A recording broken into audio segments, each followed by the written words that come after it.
Welcome back to another exciting adventure of LA Indie Book Club, or whatever we're calling it these days. All right, today we've got a new book from author Elyse Salpeter. It's got nice coloration. It's a little eerie. It's got the island. What's going on here? I don't know, but it's smoky. There's clouds everywhere. You're going to have to run. It's in the title, but there's nowhere to run because it's literally an island. Already, I'm hooked. I was half expecting a dedication, like to my darling daughter, Kelly, who continues to drive us insane with her viral TikTok videos. But there is none. There's no dedication.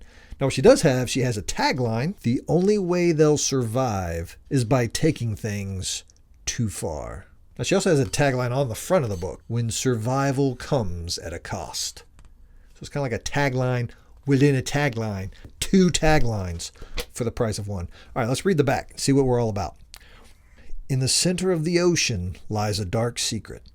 10 strangers, each with a unique gift, waiting to be unleashed, find themselves stranded on a remote island, but their arrival is no accident. Kidnapped and brought there by a shadowy organization, they are pawns in a deadly game of experimentation and manipulation. She's secretly writing about her daughter.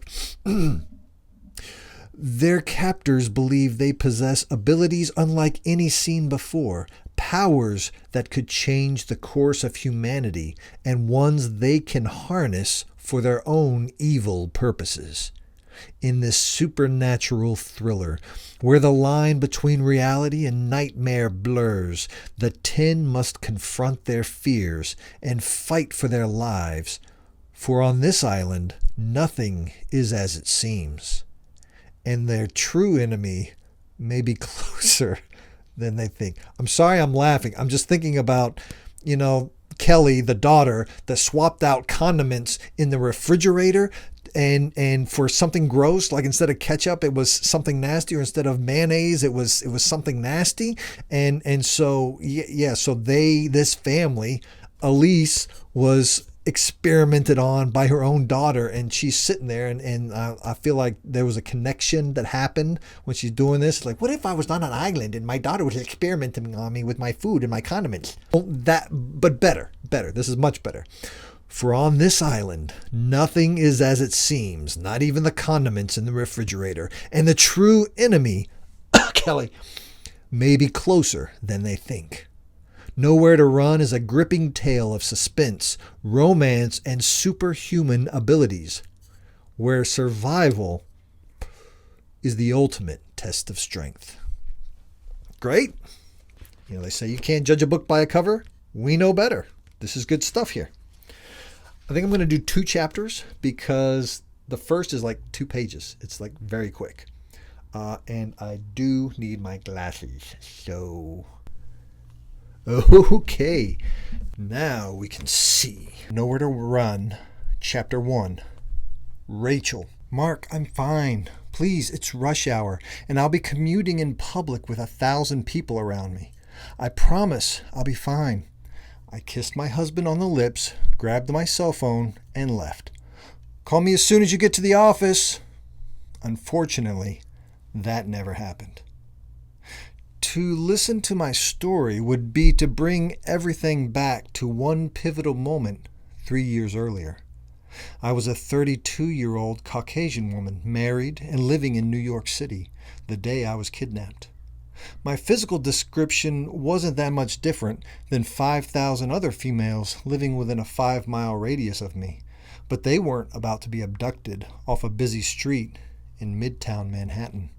You'd probably have described me as a good girl, the kind you could take home to mom. I never liked that description of myself. Not that I wanted to be seen as promiscuous, but a bit of allure and mystery, that would have been nice. Go into a bar and a guy walks up to you and buys you a drink just because he thinks you're hot and he thinks he might get something later? Or get that right swipe on a dating app for a steamy one-night stand? That just wasn't the way it ever was with me, and probably why my husband didn't even kiss me until our 4th date. Mark and I had a one-bedroom rental on the Upper West Side of Manhattan with a dime-sized kitchen and fake brick fireplace, and always joked if we could bring our work, gym, and local sushi haunt into the apartment, we'd never leave. Like nearly everyone else in the city, we paid way more than we could afford for the place. But it was home. That particular Tuesday morning was already 80 degrees at 8 o'clock in the morning when I left my apartment to catch the E-train to my office, where I was a digital sales rep for a media entertainment property. Of course I was on guard. When the most recent national alert is broadcast on every online site and news station across the country that this time now all Jewish females between the ages of 30 to 35 years old, physically fit with light brown hair and blue-green eyes, should be on the lookout for being a potential kidnap victim, you would expect to be on edge. Yet, in a city as big as New York, you never think you're any more special than anyone else. It's just the logistics of living in a locale with millions of people. As I turned the corner on 56th Street and Park Avenue, just as the light turned green, an old man in a seersucker suit dodged a car and bumbled across the intersection. Amid the honking of the annoyed cabs, he stumbled right into me and dropped all his belongings on the sidewalk. His papers went flying, and he could barely keep his eyeglasses on his face as he bent to retrieve the documents that people simply stepped on as they passed by without a care. I bent down to grab his open briefcase, while he frantically shoved papers back into it before the breeze whipped them away. Are you okay?" I asked. The man glanced at me sheepishly, and I remember his light blue eyes and his gold horn-rimmed glasses. He reminded me of a kindly grandfather. "Yes, just clumsy. Thanks for helping me. I really appreciate it. Nobody else in this city seems to give a damn." He had an accent I couldn't place. Two businessmen bent down to help us, and I could see their hands were already filled with stray papers. "Can we give you guys some help?" Grandpa's answer was immediate. He leaned towards me and with surprising strength gripped my shoulders while the other two men surrounded me from behind. There was a sudden sharp sting in my arm, and I turned my head to see a needle shoved into my right tricep. I struggled more than I ever had in my life, but they held me fast as my body stopped working. I vaguely remember thinking how quickly you could get mugged on a busy street in Manhattan, and no one would have any idea because no one was paying enough attention to anyone else around them. They were either stoned on pot, engrossed in their cell phones, or hidden behind that smoke from vaping. Dizziness overwhelmed me, and darkness crept across my vision. From far away, I heard Grandpa yelling to the people on the street, "Somebody help! We need to get this lady to a hospital!" People screamed and shouted, and then something large and white screeched to a halt in front of me. Then the feel of many hands picking me up and hoisting me inside. I felt like luggage. After that, I passed out. I had vanished from the face of the earth. The date was July 20th. All anyone could remember of the incident was that 3 businessmen had tried to help a businesswoman who'd passed out on the street and had taken her to the hospital. What did stick out in everyone's terrified minds was that I would be the 10th person to have been taken in public in a white van, which they'd connected to 9 other kidnapped victims throughout the country. 5 matched couples. Done.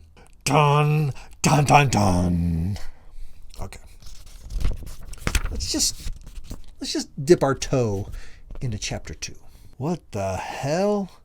My skull pounded. I reached up and touched my palm to my forehead, searching for the melon-sized contusion, which I was certain was there, but strangely wasn't. When I finally opened my eyes, the world swam before me and a wave of dizziness set in. All I saw was the intense glare of a midday sun before I slammed my eyes shut again. Lying there, listening to what sounded like waves crashing on a surf, I sucked in my breath and bolted up as I suddenly remembered what happened to me. That sudden move wasn't a good idea, and my head swam again and I turned and threw up, my face falling into the white sand that I laid on. But I remembered. I'd been kidnapped. My heart pounded. I stared down at myself. My clothes were gone, replaced with a lime green bathing trunk. Panic settled in, and another wave of dizziness consumed me. What's wrong with me? Am I drugged? I closed my eyes and breathed deeply until I calmed down, and then opened my eyes again. A blue ocean stretched out before me. I turned my head, taking in the wide expanse of unmarred, glittering white sand rimmed by a lush tropical rainforest. Coconut and palm trees crowded together, fanning out in every direction. I covered my vomit with beach sand, then I turned, expecting to see the same view, and my stomach clenched. I wasn't alone. 4 men lay next to me, all unconscious and all dressed in nothing but swim trunks. I crawled to the nearest man, bent down and took his pulse. It was steady and strong. I checked the other 3, all alive. My heart raced and pounded in my chest so intensely I was afraid of giving myself a myocardial infarction. That's just a fancy term for a heart attack, if you didn't know. I bent back down to the first guy I checked. He was dark-skinned and had the physique of a football lineman. I gently shook his massive shoulders, and he slowly came awake. Immediately he bolted up, his fists raised, and I jumped back in case he started swinging. I put my hands up. It's okay, I swear. I'm not going to hurt you. He stood and whirled around. Where the hell am I? And then he swayed on his feet and fell back on his ass on the sand. He placed his hand to his head and squinted. I'm dizzy. Am I drugged? Probably. We stared at each other for a long moment as he considered me. You do this to me? His hands were again balled into fists, and I hoped to God he wouldn't use them. It's a typo! I hoped to go he wouldn't use them. The guy had to have had 40 pounds of muscle on me. Someone definitely had drugged me. I could feel the side effects, dizziness, nausea, feeling like I was drunk, but I knew I'd not had anything to drink. No, I got attacked in a restaurant while taking a piss and was kept locked in a cell for I think nearly a week before I ended up here. I remembered my time in that cell clearly. A stark, dark space with only a lone light bulb, a thin mattress on the floor, an even thinner blanket, a metal toilet and sink both attached to the floor. The small barred window on the door let in light, and I only stopped screaming, "Let me out!" after someone brought me my first meal. It was the only time they spoke to me. Scream all you want, John. No one is coming. Now, this is the first time we're knowing we're inside the head of John. It could have been Rachel, but no, we're in John's head. Now we're in John's head. Okay. Scream all you want, John. No one is coming, said a voice behind the heavy door to the cell. Then they shoved an army-style ration through a thin slot, and it was me. A slice of meatloaf with mashed potatoes and peas and nothing else until they came again the next morning with breakfast. But they knew my name. My companion huffed and put his hands down. Well, I was sprayed in the face with something as I was doing my morning jog and then shoved into a van. I woke up in a cell as well. Left alone, and no one even told me the hell why. What day is it? All I know is they grabbed me July 15th, I said. You? July 14th. A thought struck me. You don't think we're part of those kidnappings that were happening a few days before us, do you? His jaw worked. I don't even know what to say to that. Let's get these other guys up and find out where the hell we are. There was Peter Chan, a 26-year-old, second-generation Chinese guy from downtown Los Angeles.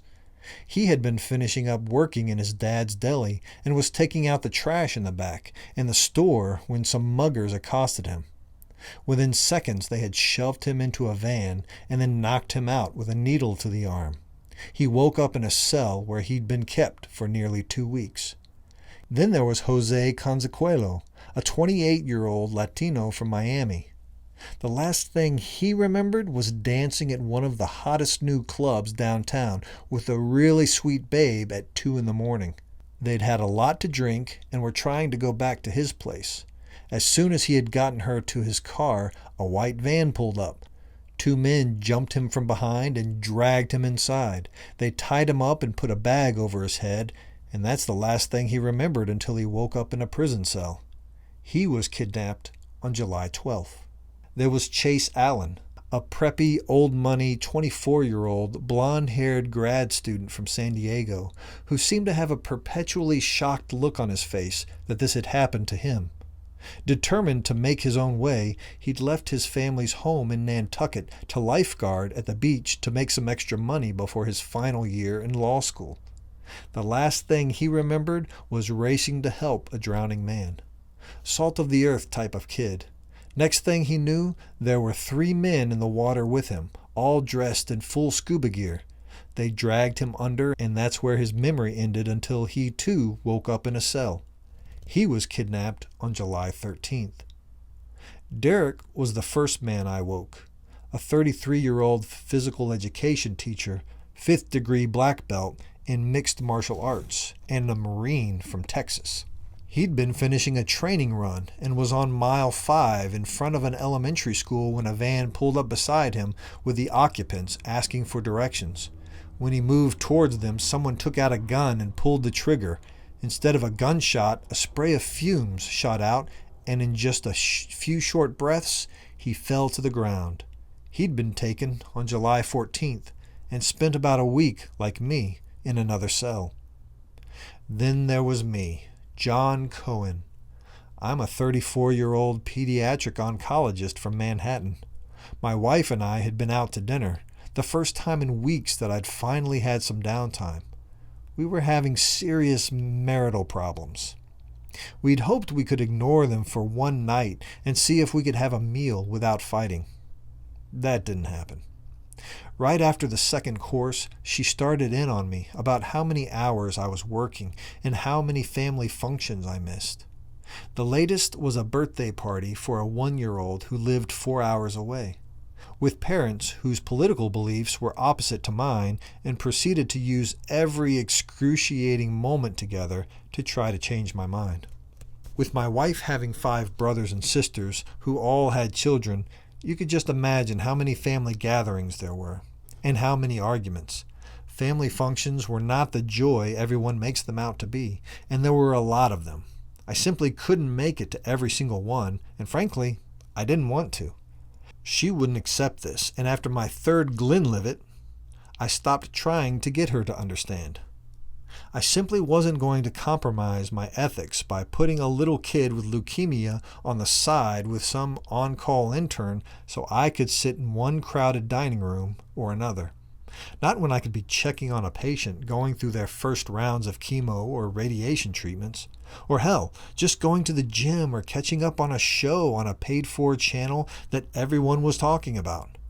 I was sick and tired of justifying my job and my life, both of which she knew about from the moment she met me and had supposedly accepted.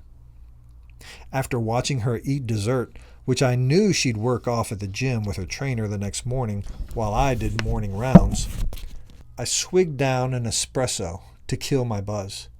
Be right back. I excused myself to the restroom. While I was at the urinal, 2 men flanked me and shoved a rag in my face, while a 3rd watched the door. That is every dude's worst nightmare, standing at the urinal, and then all of a sudden, you're getting nabbed. I recognized the slightly sweet burning taste of chloroform and tried not to breathe while fighting them off, but they overpowered me. It's kind of hard to fight when your pants falling down because you hadn't yet zipped up. See? It's dangerous.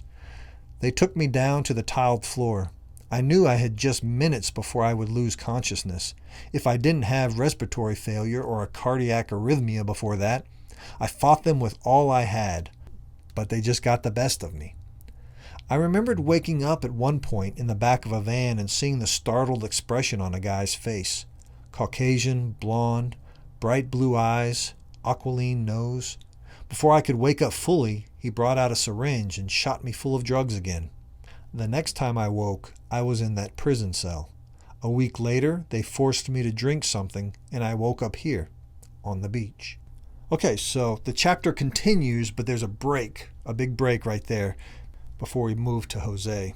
So that's a good stopping point. I think it gives us a good taste, a good flavor of what this book has to offer. So that's good, and a good as far as indie projects go. It's all very well formatted, which is what you want to see. So we know when we see a well-formatted book, we can trust the author and the author's team that they're taking us on a well-crafted journey. That's the point of good margins. That's the point of having a nice cover. That's the point of not being full of typos and having weird line justifications.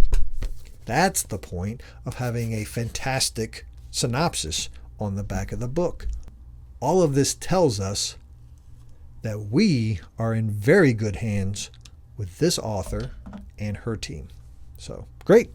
I look forward to checking out the rest of it and finding out what happens on this dastardly island, the island of Dr. Salpeter. Instead of Dr. Moreau. It's not that she's a doctor, but questions, concerns, any observations, leave it in the comments. Anyways, and then go check out Nowhere to Run. I bought mine off of Amazon, just straight off of Amazon. So this is, she's got a bunch of other books she's written, but this is a standalone. So you can appreciate it and buy it and check it out. Okay. If you've got any suggestions for a novel, an indie novel that I need to check out, like something you've written that I need to, read the first chapter of, let me know. We're available. And thanks, guys. Boop.